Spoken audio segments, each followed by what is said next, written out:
Welcome, everyone, to another deep dive. Today we're plunging into a text that, well, it really promises to help cut through the noise. Friedrich Nietzsche's Twilight of the Idols. Yeah, from 1888. Incredibly potent stuff. Absolutely. Yeah. And our mission here is to unpack not just what Nietzsche said, but also the really fascinating way he said it. We're using an intro by Tracy Strong as our guide here. So let's dive in. Let's do it. Because, this deep dive really shows how Twilight had like a dual purpose for Nietzsche. Go ahead. On one hand, it's kind of a summary of his big critiques from the last couple of decades. But it's also an invitation, almost like an appetizer. To whet the appetite. Exactly. For his huge project, the revaluation of all values. I mean, he called the book the work of an enunciatory angel. Wow, okay. A messenger, then. Right, heralding something massive, something world-changing. And you definitely get that vibe just from the full title, Twilight of the Idols, or How to Philosophize with the Hammer. That hammer part, it really grabs you, doesn't it? It certainly does. But before we pick up that hammer, maybe let's set the stage a bit with Nietzsche himself. Born 1844. Son and grandson of ministers, yeah, Lutheran ministers. Right. And apparently just brilliant from the start, became a professor really young, right? Classical philology. That's right, University of Basel. Basically studying ancient languages, texts. And he wasn't just an academic, he served as a medical orderly in the Franco-Prussian War. I didn't know that. Yeah. And for a while, he was very close friends with Richard Wagner, the composer, and his wife, Cosima. Where the Wagner connection is key. Definitely. And then this incredible burst of writing leads up to Twilight in 1888, which was tragically his last sane year. Such a poignant detail. It really is. And, the origin of that title, Twilight of the Idols, it's kind of playful. Yeah. He first thought about calling it a psychologist's idleness, sort of a wink towards that old proverb, idleness is the start of all vice. And maybe even thinking about Aristotle saying philosophy starts in wonder, in that kind of reflective idleness. But his friend, Heinrich Koselitz, a composer, Right. he said it wasn't thunderous enough, didn't have enough impact. Needs more thunder. Exactly. So Nietzsche landed on Twilight of the Idols and that killer subtitle, How to Philosophize with the Hammer. Okay, so let's get into that hammer. What's it actually doing? Is it just about smashing things, tearing down old ideas?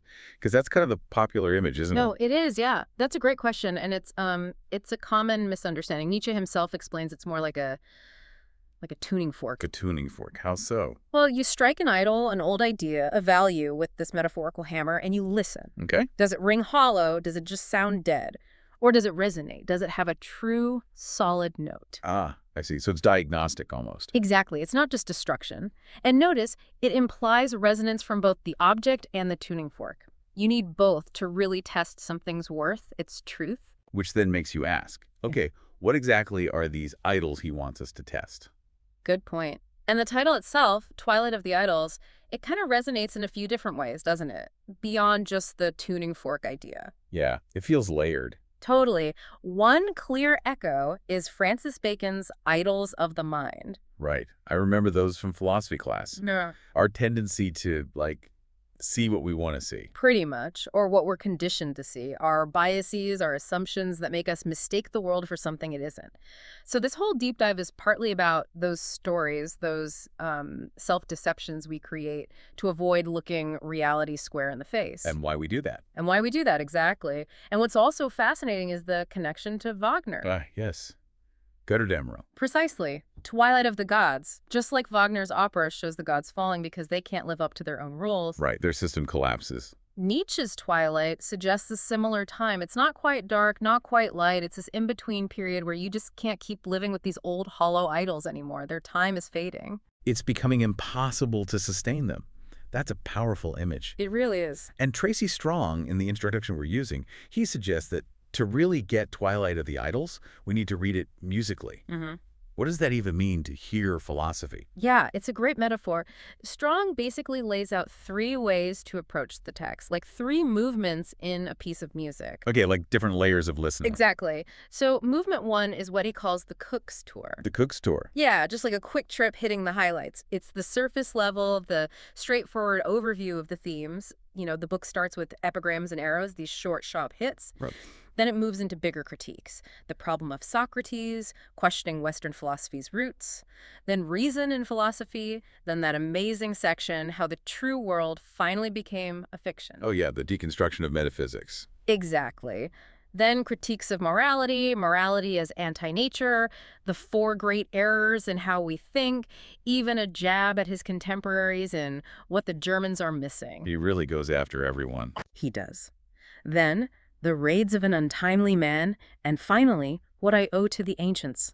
So it's this broad sweep, laying out all his targets. So it definitely has a structure. It's not just random attacks. Not at all. Deliberate. Then comes movement 2, the aphorism as a tuning fork. Ah, okay. Because Nietzsche's so quotable, right? Extremely. Yeah. Those lines like, the value of life cannot be assessed, or all healthy morality is ruled by an instinct of life. And of course, the mega famous one. What doesn't kill me makes me stronger. Yeah, you see that everywhere. Everywhere. But usually completely ripped out of context, right? Yeah. Just slapped on a motivational poster or something. Totally. And that's Strong's point, and Nietzsche's point. Yeah. The full aphorism is actually from life's military school. What doesn't kill me makes me stronger. Oh, life's military school. Okay, that adds quite a bit. It totally changes the tune, doesn't it? Adds this whole dimension of like harsh discipline, struggle, learning through hardship. Yeah, it's not just about bouncing back easily. Exactly. And Nietzsche actually warned in Zarathustra that his aphorisms want not to be read, but to be learned by heart. Learned by heart. Yeah. He implies they need deep thought, real rumination. He even says it's something for which one has almost to be a cow and certainly not a modern man. Huh. A cow. Yeah. Like slowly chewing it over. That's the perfect image. You can't just gulp these down. When you really sit with them, they don't give you easy answers. They broach problems rather than solve them. Okay, so they're stimulating insights rather than final truths. They make you do the work. Exactly. They challenge you, the listener, the reader, to engage with their full resonance, their full implication. You have to kind of feel them out. Right. And then the third movement. Movement 3, the dissonance of understanding. And this is where the musical analogy gets really deep and honestly kind of tricky. Okay. Strong argues that Nietzsche writes deliberately to create dissonance in the reader. He'll offer something that sounds right, something comfortable, a consonant. Something you nod along with. Yeah, exactly. And then, bam, he shifts it over into another dissonance. He pulls the rug out. Why? What's the point of that? To force you to look at your own need for easy answers. To make you examine why you wanted that comfortable resolution in the first place. To challenge your intellectual comfort zones. Wow. So it's not just breaking external idols, but also the idols within our own thinking patterns, our desire for things to just make sense easily. Precisely. It's a very active form of reading he demands. Like, take a bit from morality as anti-nature. He starts off saying, one can see the problem with Christian morality. Okay, fine. Then he says, well, to really judge life's value, one would have to be outside life, which is impossible. Right, inaccessible. Then he shifts to this comforting we all see the problem is inaccessible. You feel included, right? Yeah, like you're on the same page. But then he just throws in this jarring, but I already gave the answer. Declining, weakened, tired, and condemned life.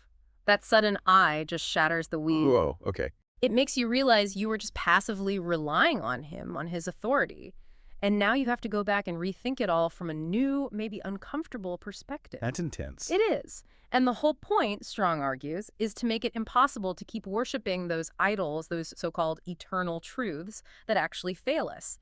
Especially this habit of moralizing morality, trying to find some ultimate moral reason for morality itself.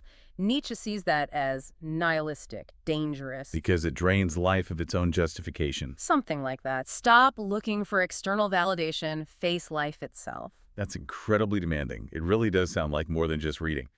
And Strong also brings in Nietzsche's musical tastes, right? Mentioning he wished he wrote in French. He did, which is ironic for such a master of German. But yeah, Nietzsche saw Twilight as a kind of twin to his attack on Wagner, the case of Wagner. Oh, okay. And he famously champions Bizet's opera Carmen against Wagner. He loved Carmen, called it precise, rich, honest, intelligent. What do you like so much about it? He saw in it another sensuality, another sensibility. He found its portrayal of sexuality in the body attractive, this idea of love as fatality, cynical, innocent, and cruel, all very earthy, very real. Okay. And Wagner was the opposite. In Nietzsche's view, yes. He points to Wagner's Parsifal, where Kundry's eroticism gets denied through renunciation. It sets up this conflict between chastity and sensuality that Nietzsche found, well, life-denying, unhealthy. Which connects directly to that theme you mentioned running through Twilight, the body. Absolutely central. Yeah, he attacks Socrates for being ugly, says philosophers tend to hate the body, calls the church's approach a kind of castration. Why is the body so vital for him? Because for Nietzsche, the body isn't just, meat. It's a touchstone. It's a source of wisdom, of authenticity. He felt Western thought, starting way back with Plato, had prioritized abstract ideas, the mind overlived embodied experience. Right, the famous mind-body split. Exactly, and he wants to overturn that. Think about that section, how the true world finally became a fiction. He basically dismantles that whole Platonic idea of a perfect true world versus our messy apparent world. He just gets rid of it. Step by step, until he reaches this mind-bending conclusion. We have done away with the true world. What world is left over? The apparent one, maybe? But no. Along with the true world, we have also done away with the apparent. Whoa, so what's left? That's the question. He basically blows up both sides of the old equation and declares this opens a new possibility of philosophy, and then boom, incipit Zarathustra. Here begins Zarathustra, signaling the next phase. Exactly. Clearing the ground for something radically new, rooted in this life, this world, this body. That is radical. Yeah. So, given his background, how did his view of the ancients, the Greeks and Romans feed into all this? You said he had strong opinions. Oh, definitely. He had huge admiration for Roman prose, Sallust, Horace. He loved their style. Concise, sharp, powerful, more lasting than bronze, he said. Maximum energy, minimum fluff. That's it. Minimum in the range and number of signs, this maximum in the energy. But he was much more critical of the Greeks, surprisingly.